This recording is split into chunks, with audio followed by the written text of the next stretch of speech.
Ngeding nasihat nika pada nanginum jamu apa ae. Pada nanginum kopi tanpa gula. Tak ada. Karena bagi orang yang sudah biasa mengkonsumsi kopi dicampur gula ketika disuguhi kopi tanpa gula maka enggan bu apa minum jamu kan enggak ada pun. Mulai beri nasihat cak iya lah. Kenapa?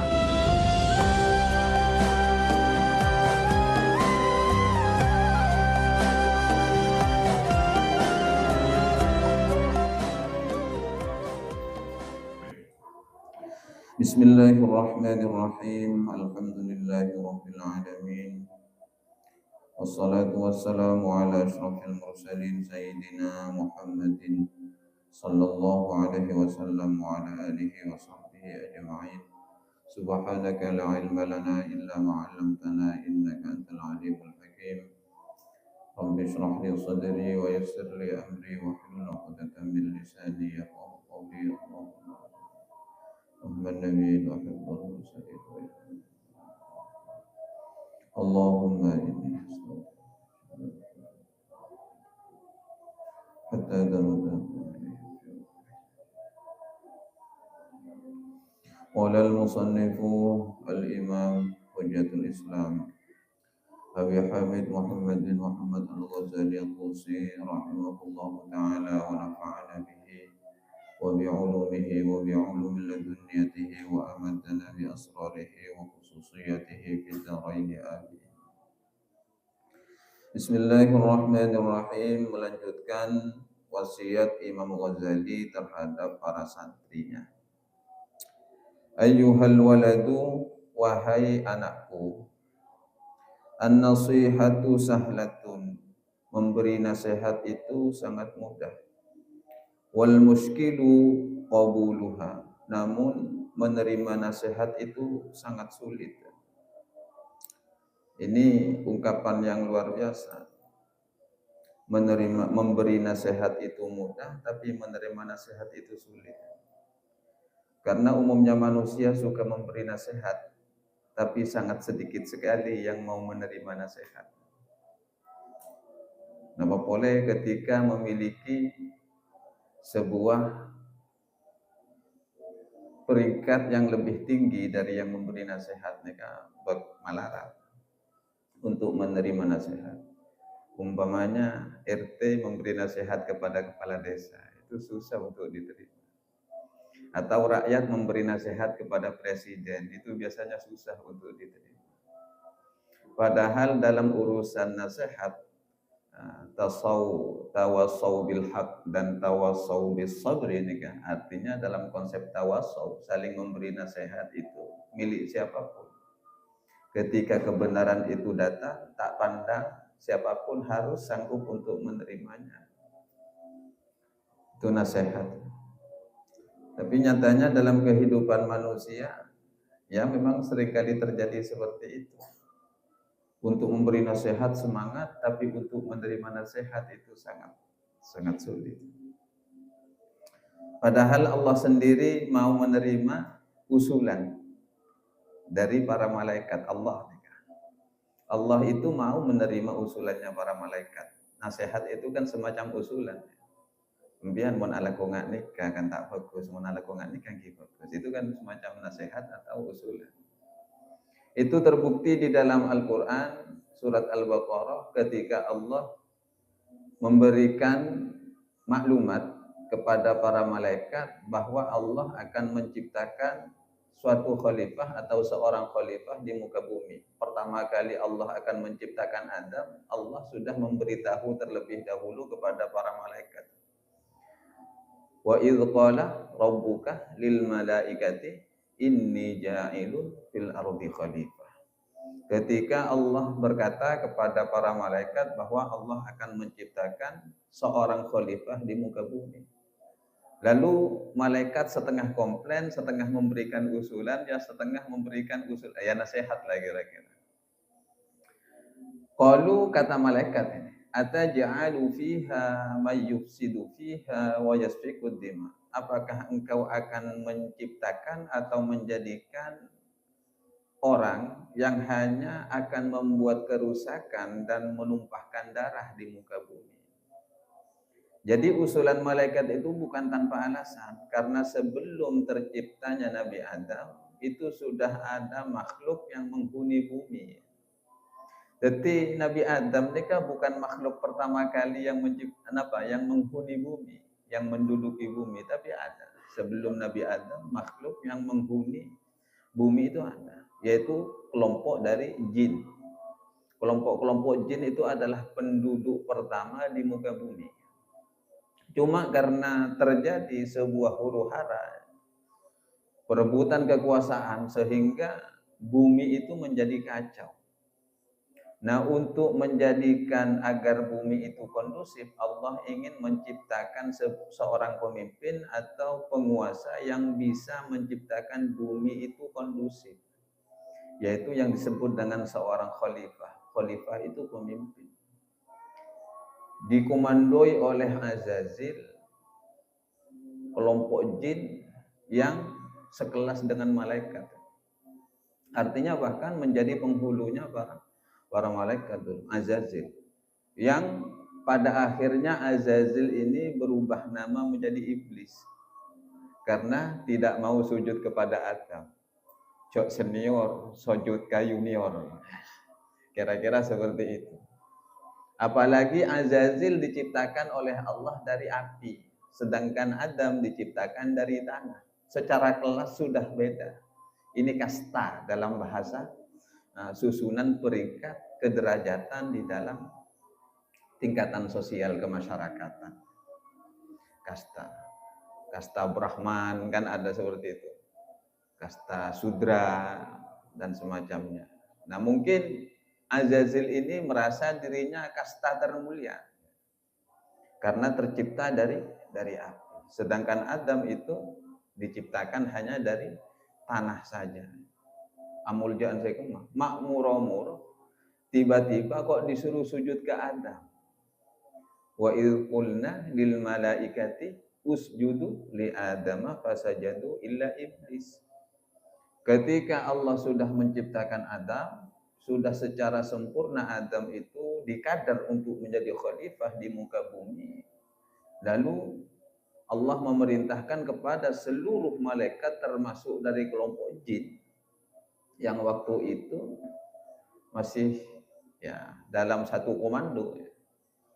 Ternyata fasajadal malaikatu, para malaikat seluruhnya langsung melaksanakan perintah Allah, bersujud kepada Adam. Sujud di sini maknanya inhina, bukan sujud seperti sujudnya orang sholat.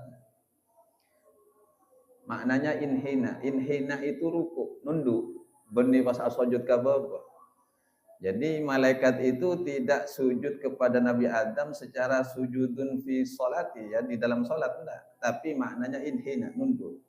Milana itu menjadi sebuah keumuman dalam tradisi ketika bertemu dengan orang alim atau orang yang soleh atau memiliki kedekatan khusus kepada Allah, cara penghormatannya nunduk, ya. Assalamualaikum, nyungkem lah. Ya. Illa iblis, kecuali iblis. Iblis ini ya Azazil itu. Azazil tidak mau nunduk kepada Nabi Adam.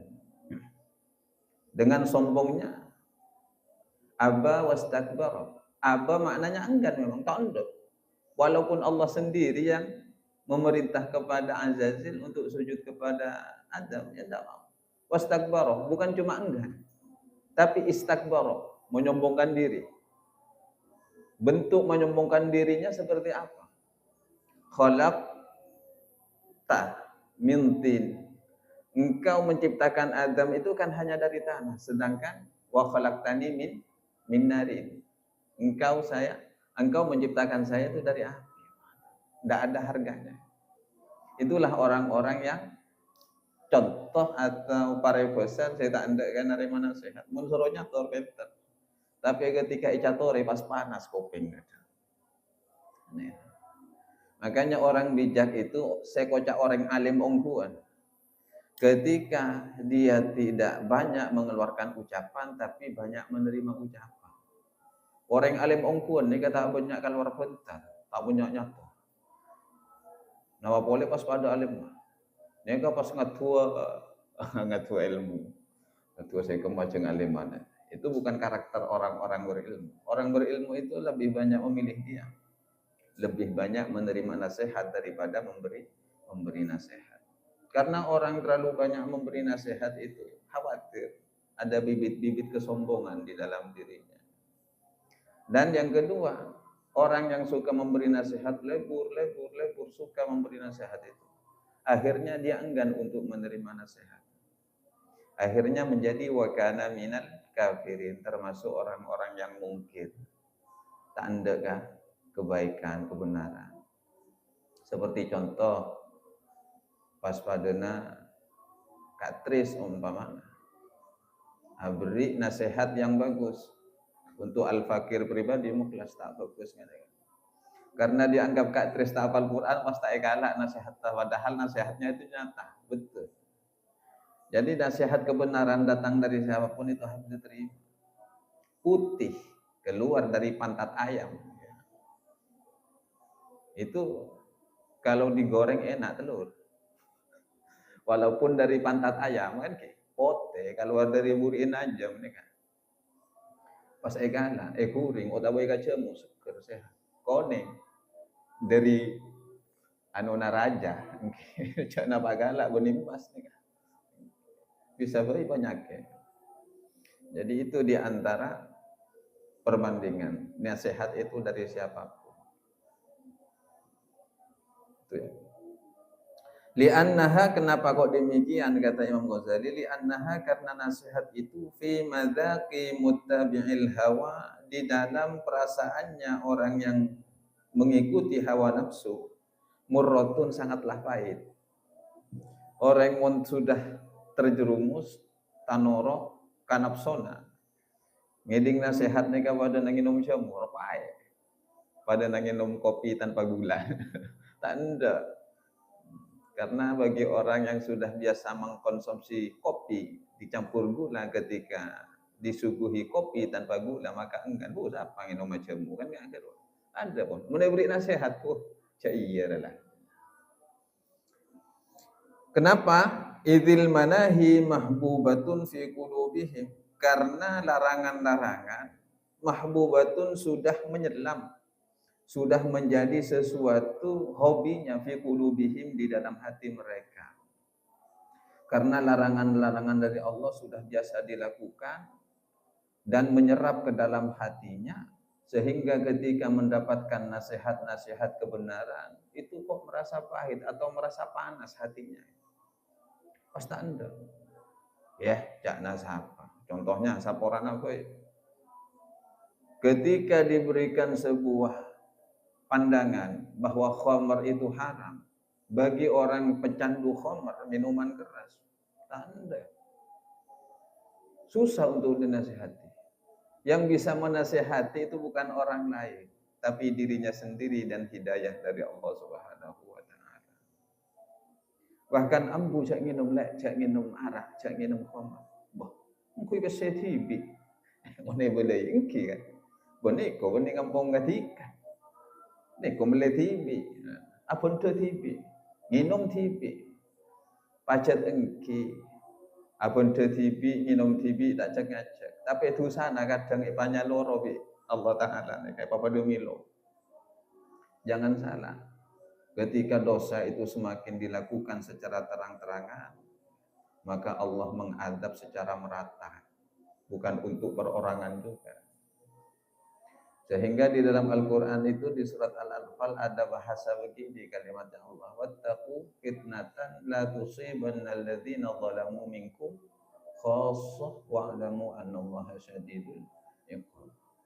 Wattaqu fitnatan, takutlah kalian fitnatan kepada satu ujian atau bencana, la tusibanna alladzina zalamu minkum khassah, yang tidak hanya akan ditimpakan kepada orang dolimnya saja, tapi merata termasuk kepada orang solehnya. Gara-gara apa? Gara-gara orang soleh, orang yang berilmu diam ketika melihat kemaksiatan merajalela. Orang yang terkalokalisasi nih kapun TV. Apun TV, dia mah udah minta sumbangan lalu minuman, minta sumbangan aju dia tak kira. Apun TV, tapi ketika kemaksiatan semakin merajalela, sudah Allah meratakan itu semua. Tekak si soleh, capok tu saja ya. Ya sudah kita bisa lihat contohnya waktu tsunami di Aceh. Aceh itu berjuluk Serambi Mekah. Serambi Mekah. Berarti terkenal dengan ahli ibadahnya, kesolehan. Tapi ketika lama-lama maksiat merajalela, capok kan. Jadi wattaqu fitnatan la tusibanna alladziina zalamu minkum khassah. Setidak-tidaknya kan ketika ada kemaksiatan dilakukan, beri nasihat sebagai bentuk bahwa orang itu masih peduli kepada larangan Allah Subhanahu wa taala. Empun aja. Cek lakoni. Ternyata fakun lakoni itu hak masing-masing sudah. Yang penting tak membiarkan kemaksiatan merajalela. Ya, seperti itu ketika larangan-larangan Allah sudah menyerap di dalam hatinya, maka nasihat-nasihat yang baik pun terasa seperti jamu pahit. Wa 'alal khususi, terlebih lagi khususnya liman kana talibal ilmi bagi orang-orang yang menuntut ilmu ar-rasmi secara formal, ilmu-ilmu umum. Tak dibekali dengan akhlak umpamanya, nyari-nyari ilmu. Ar-rasmi ini kan yang ilmu formal gitu. Wa mustaghilan, dan orang-orang yang menyibukkan diri fi fadlin nafsi di dalam membuat image untuk dirinya sendiri, memfokus abok nama lolo, cari popularitas di tengah-tengah masyarakat.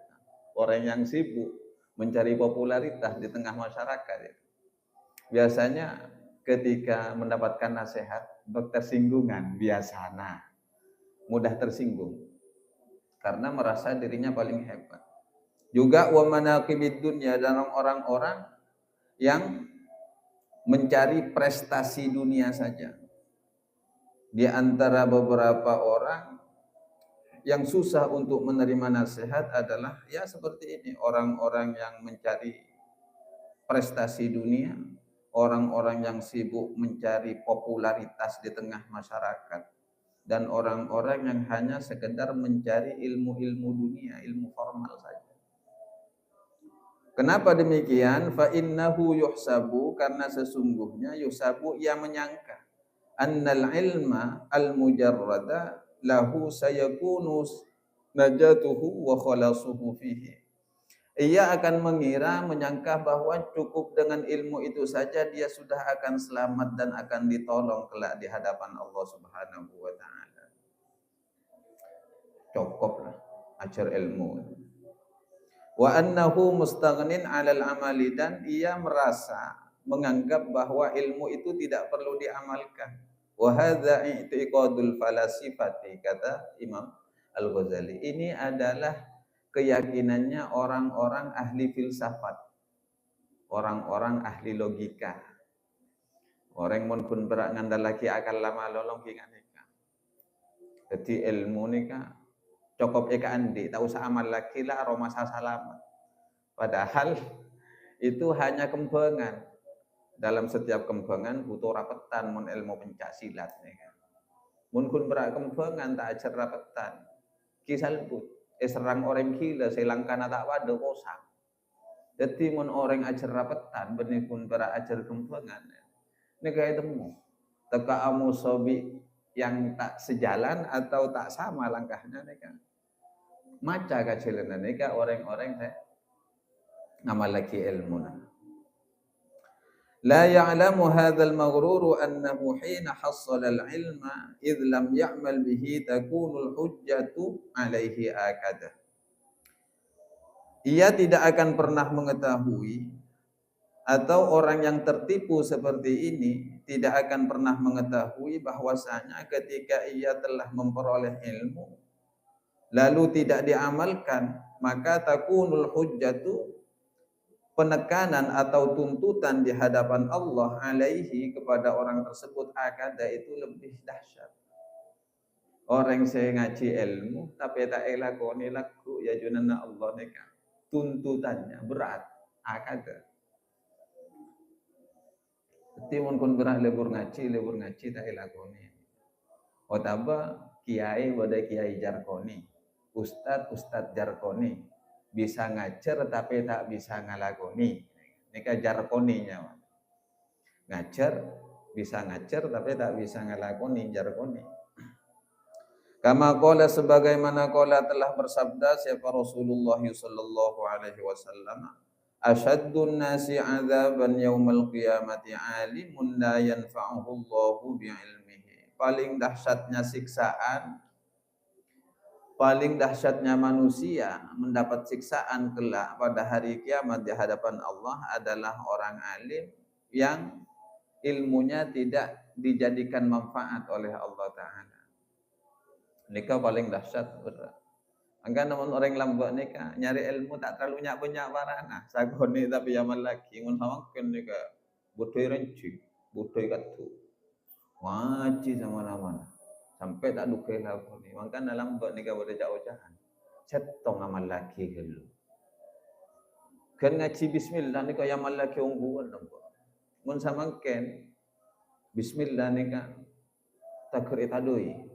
Tapi tak pelak elakoni. Orang lambak kena ku bismillah ni ka odik na sampurna. Karena tak butuh kalian na boleh. Butuh rezeki ki bismillah, butuh salamat bismillah. Lambak kepian na ni ka po. Mun samaken kok biduang sampai posak.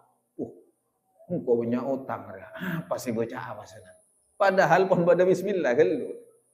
Doa nikah Allahumma ya ghani ya hamid ya mubdi ya mu'id ya rahim ya wadud aghnini bihalalikan haramika bodoh.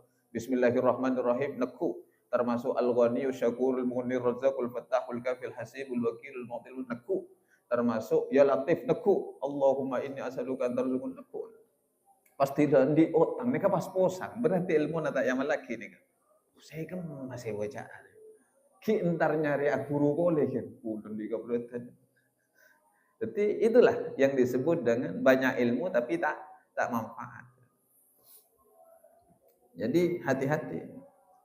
Termasuk ketika mempelajari ilmu tak diamalkan, besok tuntutan itu di hadapan Allah itu sangat berat. Lalu bagaimana cara agar tidak dituntut di hadapan Allah dengan ilmu-ilmu yang telah kita pelajari? Ya amalkan walaupun satu kali saja.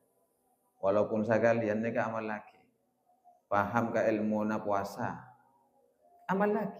Walaupun seumur hidup satu kali. Fadilahnya puasa, eman, fadilahnya tarawih. Lagone, tekak sekalian. Setidaknya ketika paham tentang ilmunya tarawih, ilmunya puasa, ilmunya baca Al-Quran, nama boleh ilmu-ilmu lainnya. Amalkan walaupun satu kali untuk menggugurkan tuntutan-tuntutan di hadapan Allah Subhanahu wa Ta'ala. Nama boleh korsokor bisa istiqomah. Ini orang luar biasa nih. Istiqomah menjalankan ilmunya, mengamalkan ilmunya.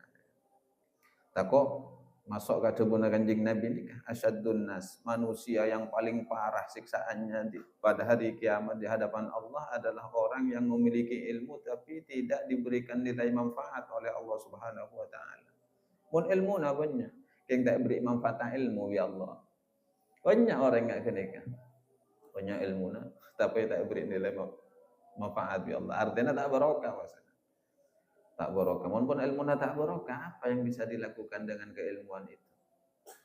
Bahkan di dalam satu riwayat Rasulullah pernah bersabda, "Man isdada ilman wa lam yasdad hudan, lam yasdad minallahi illa bu'dan." Orang yang semakin bertambah ilmunya, jangan banyak. Wa lam yasdad hudan, namun dia tidak diberikan hidayah oleh Allah Subhanahu wa Ta'ala. Lam yasdad minallah, tidak akan bisa menambah apa-apa kepada Allah illa dan kecuali semakin jauh kepada Allah. Harusnya paham ilmu syariat biasanya semakin dekat kepada Allah, ini kok semakin jauh. Harusnya paham ilmunya sholat, ini kok tidak dipakai sholat sama sekali, mak pas main nggak sholat. Harusnya paham ilmunya puasa, mas pas tak puasa sekali. Mau pas ngocak puasa gue dengan nyabak, sholat gue dengan nyabak, di rokok gue dengan nyabak nih. Ilmu rasa. Bahkan waruwiya annal Junaida qaddasallahu sirrahu, waruwiya dan diriwayatkan annal Junaida qaddasallahu sirrahu, sesungguhnya Syekh Junaid Al-Baghdadi qaddasallahu sirrahu ru'ya fil manam, pernah dimimpikan oleh seseorang ba'da mautihi, setelah kematiannya Syekh Junaid. Faqila lahu, lalu Syekh Junaid ditanyakan oleh orang yang bermimpi itu, mal khabaru ya Abul Qasim, bagaimana kabarmu wahai Abul Qasim? Syekh Junaid Al-Baghdadi ini kah julukannya adalah Abul Qasim karena memiliki anak namanya Qasim.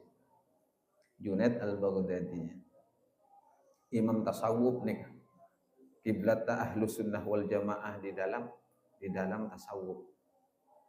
Termasuk Imam Ghazali kiblatnya tasawuf dalam kelompok Ahlus Sunnah wal Jamaah. Ketika ditanya demikian, bagaimana kabarmu wahai Abul Qasim? Apa jawabannya Syekh Junaid Al-Baghdadi di dalam mimpi orang tersebut? Qala, lalu menjawab Syekh Junaid Al-Baghdadi, qahatil kal ibaratu, telah hilang ungkapan-ungkapan itu.